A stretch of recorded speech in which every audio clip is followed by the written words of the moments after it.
What happens when a police officer with a power complex crosses paths with a woman who surpasses him in everything that truly matters? It was a Wednesday night, one of those nights when time seems to slow down. Just after 11 p.m., Jackson, Mississippi, was nearly silent. The city lights, flickering and sparse, reflected on the damp streets, casting slow dancing shadows across the asphalt. The distant sound of a train and the occasional echo of lone tires were the only things breaking through the night. A few workers were returning from late shifts. Others were simply passing through the city in silence. And it was in that silence that the black SUV appeared. Government issued. Tinted windows. No flash, just presence. The kind of vehicle that doesn't catch the eye at first glance, but for trained or overly suspicious eyes, signals authority. At the wheel was Lieutenant Colonel Camille Dawson, 44 years old. Black. Sharp mind, flawless posture. Fresh out of a strategic meeting at a military base south of Meridian. A woman who had seen the world up close, faced the chaos of conflict zones, built a career with discipline, and overcome every obstacle thrown at her by systems never designed for her success. Camille was tired, but alert, humming softly to herself. The road, at that hour, felt almost like a ritual. She kept a steady speed, low beams on, hands firm on the wheel. No infractions. No mistakes. But sometimes, simply existing in the wrong place, or just driving the right car with the wrong skin color, is all it takes. At the corner of Jefferson Street, Sergeant Travis Harlan sat in his parked cruiser, sipping cold coffee. A veteran officer in Jackson, white, 42 years old, and carrying a deep, nameless anger for years. That night, he was bored, no calls coming in, scrolling his phone while waiting for something, anything, to give his shift a shot of adrenaline. And then he saw it. That black SUV moving through his line of sight a little too slowly, or maybe too fast, it didn't matter. What mattered was that it looked important. It looked superior. And in that moment, Harlan needed to feel like he was in control of something. He tossed the foam cup aside and hit the gas. Flipped on the lights before the driver could even notice. When the red and blue flashes lit up the rearview mirror, Camille didn't flinch. She took a deep breath, like someone who knew the routine all too well, calmly signaled and pulled over to the right. Nothing in her movements hinted at defiance. But for certain men, the simple act of a black woman staying calm is already seen as defiance. The patrol car door swung open forcefully. Harlan stepped out with long strides, a flashlight in one hand, the other hovering dangerously close to his holster. His face was tight, chest puffed out. He reached the SUV window without so much as a greeting. License and registration. The voice was dry, direct, almost threatening. Camille lowered the window halfway. She kept her hands visible, just as she'd learned to do since she was young. "Good evening, officer. May I ask the reason for the stop?" Harlan pointed the flashlight directly at her face, aggressively. "You were changing lanes without signaling. Seemed erratic." She raised an eyebrow, skepticism controlled. "I wasn't." "License and registration," he repeated louder. She didn't argue. Moved slowly, unhurried. Took the documents from the glove compartment and handed them over. "This is an official vehicle. I'm a federal employee." He looked at the papers with disdain. "Military?" She nodded. "Yes, sir." The corner of his mouth curled into a cold smile. "That doesn't put you above the law." "I never said it did." The tension in the air was thick, sharp. But Camille kept her gaze steady, her expression composed. Then he said, "Step out of the vehicle." She hesitated, surprised. "I'm sorry?" "Step out of the car. You're going to perform a sobriety test." She held her posture, but her eyes hardened. "On what grounds?" "I haven't been drinking. I'm cooperating. I'd just like to understand the reason." Harlan stepped closer. "Are you refusing to comply with a direct order from a law enforcement officer?" "I'm asking for clarification." The reply came steady, without arrogance. That was enough. He reached out and yanked her car door open with force, as if trying to strip away any sense of control she had. It was at that moment that Camille calmly reached for her phone and activated the camera. Just letting you know this interaction is being documented. Harlan hesitated for a split second. He saw the phone, but didn't back down. Out of the car. Now. She complied. Stepped out with grace, unhurried. Even without a uniform, she carried the posture of a commander, shoulders straight, eyes on the horizon. She didn't need to say a word. Her presence said it all. He made her walk a straight line under the dim light of a street lamp. Standard sobriety test. She executed each step with near military precision. No mistakes. No hesitation. Still, Harlan issued her a citation for failure to maintain lane. Camille took the paper, read it, folded it calmly, and tucked it away. She didn't say a single word, just gave him a firm look, not of anger, but the gaze of someone who had seen the world and knew exactly what that man was trying to do. She got back in the car and drove away. Sergeant Harlan had no idea who that woman was. He didn't know she was an advisor on national security committees, that her name was known in rooms where real decisions were made. He didn't know she had connections with journalists, legal experts, commanding officers, and senators. He didn't know he had just planted a ticking time bomb in his own career. Because when a man with a power complex tries to belittle a woman who surpasses him in everything that truly matters, her silence is not submission. It's strategy. And the response? It was still coming. The next morning, the sun had barely kissed the old rooftops of Jackson, Mississippi, when the truth began to move. Camille Dawson woke early, as she always did. Strong coffee, no sugar. Table set, discipline intact. But there was a tension in the air, as if the universe were holding its breath before speaking. She hadn't yet decided whether to share the video.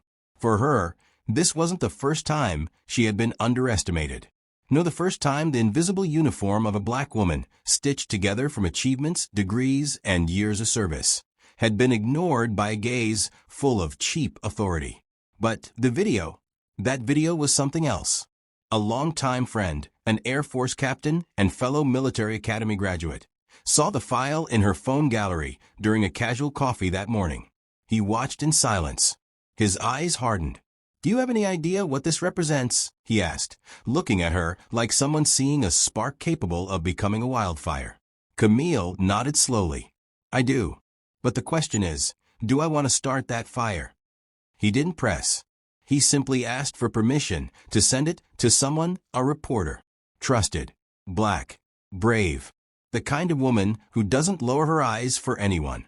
Camille took a deep breath and said, "All right. But let me know if this gets out of hand." In less than 24 hours, the video was in the hands of Janice Monroe, veteran NBC correspondent and two-time Emmy Award winner for her reporting on police brutality and institutional racism. When Janice watched the footage alone in her New York office, she paused halfway through. Camille's phone camera was steady, her voice calm, the officer authoritarian, forcing a narrative that didn't exist.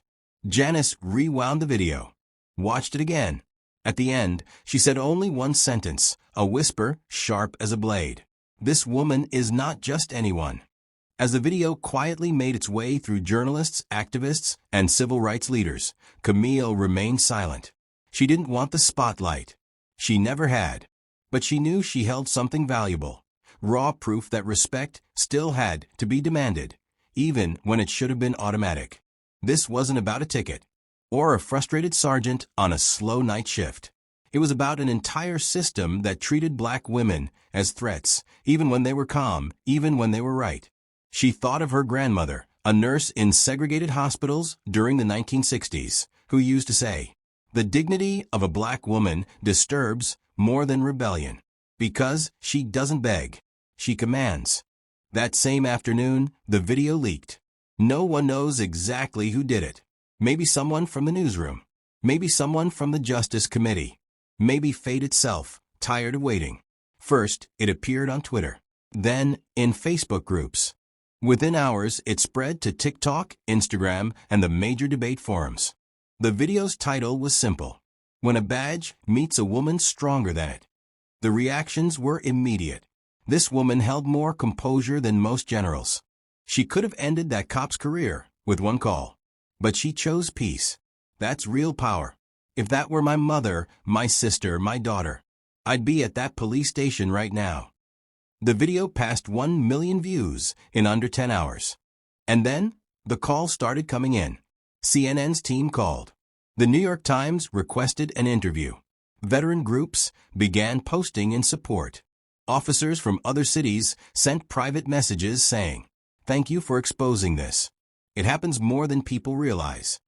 But Camille? She remained silent. It wasn't pride. It was strategy. She wanted the truth to speak for itself. And it was speaking loudly. Meanwhile, at the Jackson Police Precinct, Sergeant Travis Harlan showed up for his night shift as if nothing had happened. But something had changed. The looks. The atmosphere. The shift supervisor called him in for an informal conversation. He was told there was an investigation underway. A review of his conduct. Nothing major, for now. But Harlan wasn't stupid. He knew. The video was out. And the country was watching. He had lost control of the narrative. That night, Camille walked alone through her backyard under the dark, warm Mississippi sky. The breeze carried the scent of damp earth. She looked up and thought, how many of us have gone through this and couldn't prove it? How many stayed silent just to survive? But she wasn't a victim. She never had been. She was the daughter of a generation that learned not to beg for respect, but to demand it with posture. And now, the truth had found the light. And once the light catches fire, there's no putting it out. While the country boiled, Sergeant Travis Harlan still slept soundly.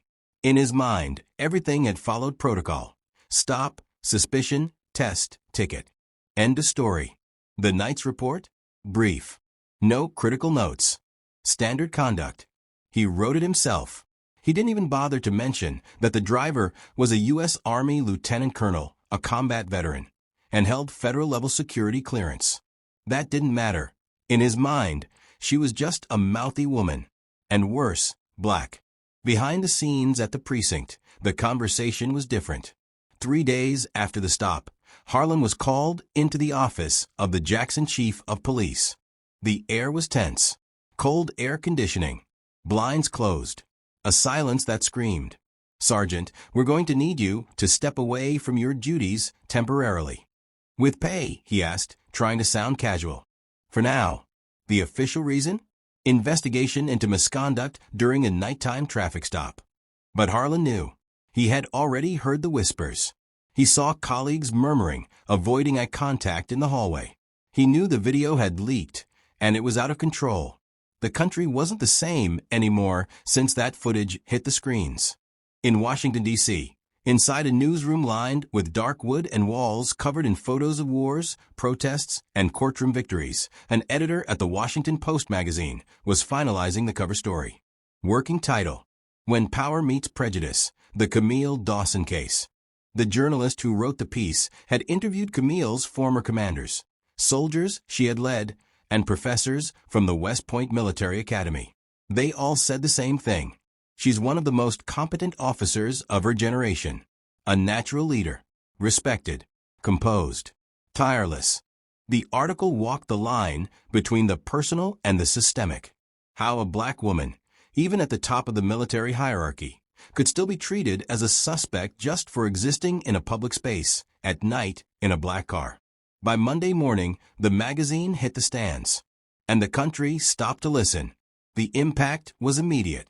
In Atlanta cafes, black female attorneys pointed to Camille's name as an example for their daughters. In Detroit beauty salons, the cover was laminated and hung on the wall. In Texas, veterans held a vigil in front of a military base with signs that read, "She protected the country." Who protected her?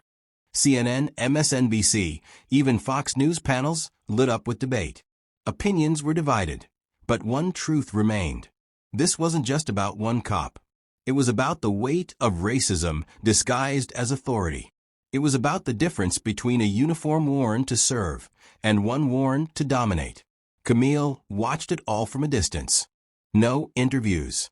No speeches. She walked early in the park, read letters that came in the mail, some full of support, others laced with veiled threats. But she wasn't afraid. She was focused. She knew the fight wasn't just hers. It belonged to the black doctor constantly questioned at her own hospital, to the black judge who hears, "You look too young for that position," to the black mother stopped on the same street corner every week for a routine check. She represented all of them. And Harlan? He was dragged down by the weight of his own arrogance. By the end of the week, under pressure from the community, his superiors, and a petition with nearly 3 million signatures, he was forced to turn in his badge. There was no press conference, no apology, just a bureaucratic silence. But the damage was done, and he knew that his name was no longer seen as that of a protector, but as an example of what must change. Yet the most powerful moment was still to come, because Camille finally decided to speak. And when a woman like her, trained in strategy, forged in respect, and silent by choice, chooses to speak, the world listens. 2 weeks after the incident that set fire to social media, newsrooms, and political backchannels, Camille Dawson was invited to do something many avoid: speak before the entire nation. The invitation came from the National Committee on Justice and Public Safety, in a special hearing convened to address police stop-and-search practices, racial bias, and abuse of authority. It was televised, broadcast live to millions of American homes. A political stage, but also a moral battleground. That morning, the steps of the federal building in Washington, D.C. were lined with cameras, microphones, and raised cell phones. Camille walked up alone. No security, no entourage, no rush. She wore a custom navy blue suit, clean-cut, with no jewelry, no flashy makeup, only the natural radiance of someone who carries years of earned respect on her shoulders. Her hair, pulled back with simple elegance, revealed a steady face. Not arrogant, just undeniable. As senators, representatives, and experts took their seats, she remained standing, silent, observing. It was the same posture from that night in Jackson, when she stepped out of the car with dignity and recorded her own protection with a phone. The same woman, the same conduct. Only now, the entire nation was watching. When the chairwoman of the committee called her forward, Camille approached the microphone with calm grace. Her fingers didn't tremble. Her voice didn't waver. She began with a pause. And then, in a steady, quiet voice, with no rush to prove anything, she said, "I served my country in regions where the presence of a black woman in command wasn't just rare, it was unimaginable. Even so, I led with respect, with honor. And I never needed a rifle to prove my authority.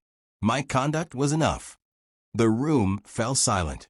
She took a deep breath, then lifted her eyes to meet, one by one, the men and women seated before her.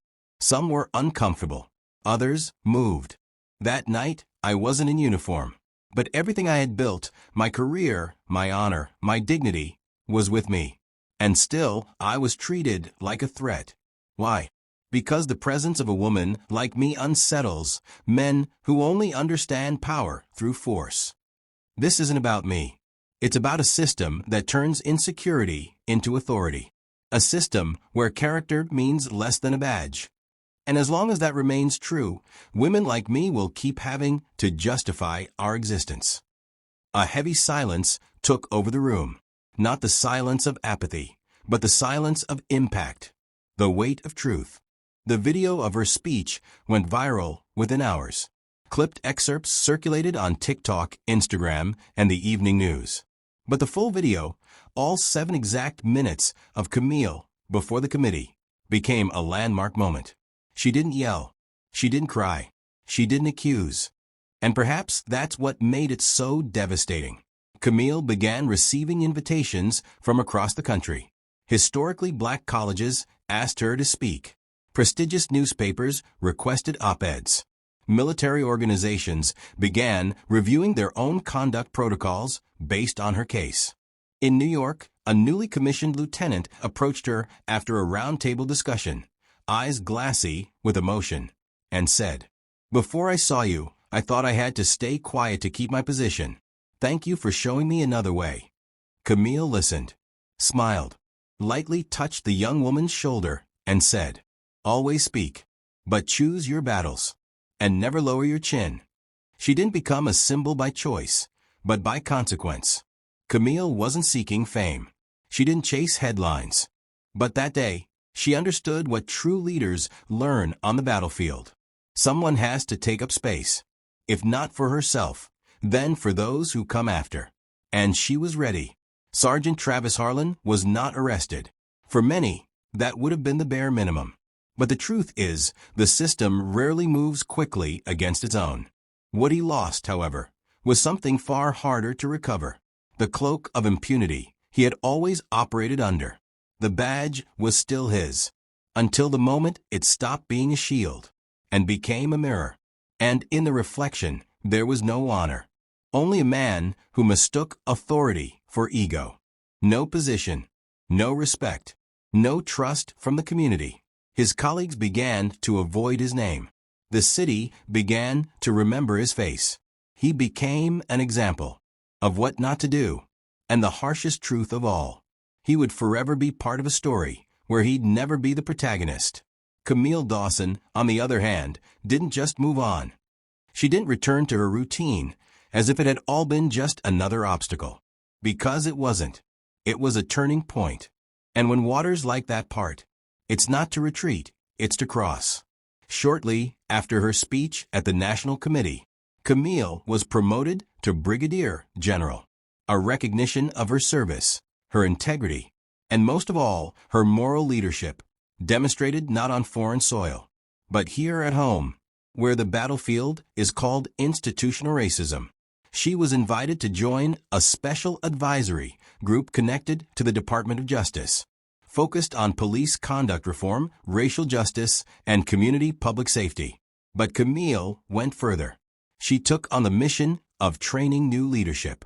Black women, young cadets, rookie officers, public servants, people who, like her, carry titles earned through sweat, but also scars no one sees. She launched a national initiative called Conduct is Command, which was soon replicated in military academies and federal training schools. There, she taught what she embodied. It's not the volume of your voice that defines your authority. It's the weight of your character. Camille became a reference, a mentor, an ally, but never a martyr. She didn't let the incident consume her. She transformed it into momentum, into purpose, into platform. Because sometimes, what begins as a routine traffic stop ends as a call to transformation. Not because she sought it out, but because she was ready. And when a man with a power complex crosses paths with a woman who surpasses him in everything that truly matters, in dignity, in composure, in leadership, in vision, he doesn't break her. He becomes part of her story, never the other way around. Did you enjoy these stories of resilience, strength, and legacy? Then don't stop here. If this video touched your heart, leave a like to show that this content matters. Subscribe to the channel so you don't miss the next stories, ones that will inspire you even more. Share it with everyone, your family, friends, and that family group chat. Spread these voices that need to be heard, because every Black story is a seed of power, and together we help it grow. See you in the next video. And remember, your strength is also a story the world needs to know.